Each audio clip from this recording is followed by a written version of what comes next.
When it comes to puppy training, by far the single biggest request that I get is about puppy biting. It is something that time and time again, nearly every single owner struggles with puppy biting, but I promise you, you do not need to struggle. It's actually a very easy thing to deal with if you know my 3 steps on how to fix puppy biting, which is exactly what I'm going to share with you in today's video. Guys, it's so incredibly important that you understand that you must follow all 3 steps. If you don't, it won't work or you'll create problems elsewhere. So please make sure that if you're going to get on top of puppy biting, which is incredibly easy to be able to do, that you follow all 3 steps. First step in the process is that we must challenge the behavior, which in this situation is obviously puppy biting. Now, what you must not do is squeal like the dog's hurt you, roll away, turn your back. None of that is productive to the ultimate goal of becoming your dog's loving, calm, consistent leader. So moving forward, every time that your puppy demonstrates the wrong behavior, which is putting any part of you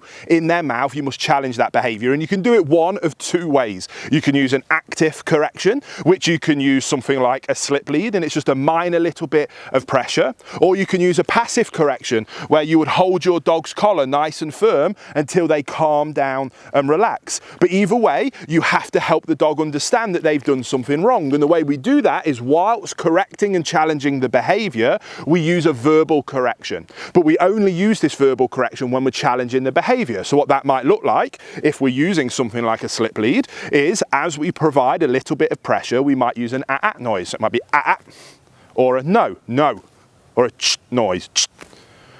All of those are verbal corrections that I will use with the dogs I'm working with. Which one you choose is completely up to you. But it's a minor little bit of pressure, just enough to help the dog snap out of it. We're not trying to hurt them, we're not punishing them, we're just trying to snap them out of the behavior and communicating to them that they've done something that we don't want them to do. Now, step 2 is an easier one, and step 2 is to redirect the dog. Sully up.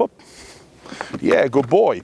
Once you've challenged the undesirable behavior, now we're going to redirect them to the desirable behavior. We're going to be fair, loving leaders and say, hey, you're doing something wrong, but as your leader, it's my job to teach you what it is that I do want, which is to chew on these things. So we're going to have access to toys and chews, things that your dog can and should be putting in their mouth. And when they make the mistake of chewing something that they shouldn't, we challenge that behavior, but then we quickly redirect them to chewing and biting on something that we do want them to chew. You can't just have the first 2 steps. We need the 3rd step to truly master and capture the behavior that we're trying to have our dogs understand. Ready? Hop, hop, hop, hop. Yeah, good girl. Don't worry, I'm not going to ask you to do that one. So now we've done step 1 and step 2. We can move on to step 3. Come on, Eileen. Come on. Yes. Yes. Keep going. Keep going. Keep going.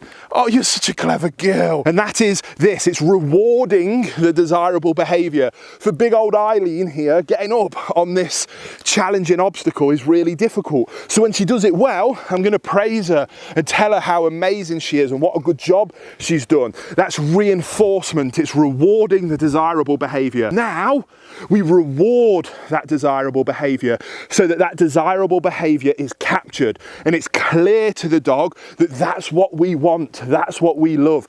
And because everywhere else in the dog's life, we're building a relationship with them based on our loving leadership, with a dog that sees us as their loving leaders. And because they do, they want to please us. They want to get it right, but it's our job to teach them what right is and what wrong is. So remember, guys, if you want to fix puppy biting today, which can be achieved, challenge the undesirable behavior, redirect them to the desirable behavior, then reward and praise that desirable behavior when they display it. So the undesirable behavior of biting comes down and down and down, because every single time it happens, we challenge it.